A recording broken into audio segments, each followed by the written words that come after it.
Okay. How do I find out what somebody's values are? We need to ask them. But one of the next pieces of the book is the first piece is getting to know yourself. The second piece is, so who am I leading and how do I figure pieces of that out?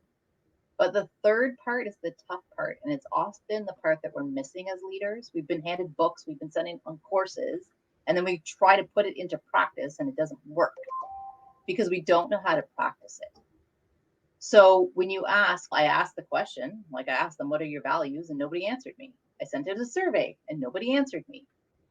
Because one of the things we have to do is instill trust.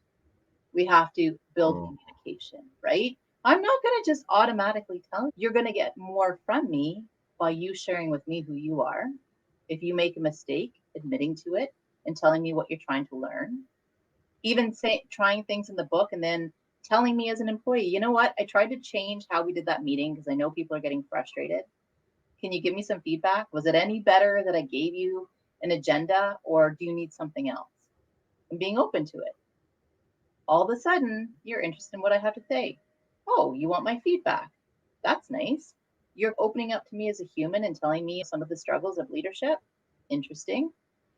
I offered you a new idea. You liked it. Now I'm going to tell you things about what I value and what my goals are and what I aspire to be because I can trust you with that information. that's interesting. I take from that, and see if you agree or disagree with Mhm. this, but I take from that I have to trust my employees first before they can trust me. And I'm not necessarily saying you got to run around and be this Mr. or Mrs. Authentic and tell them all your problems and all the No. challenges. But I'm saying I have to put the trust in them to maybe run that meeting. Oh, for Hey, sure. here's the agenda I need to have covered, but you guys run the meeting. Think Just about the job posting me. Why did you hire them? What were the qualities you were looking for? You wanted a problem solver. You wanted a good communicator. You wanted somebody that was innovative. Are you allowing them to do those things? Or are you telling them, well, no, we do it this way, we do it this way, we do it this way? hmm.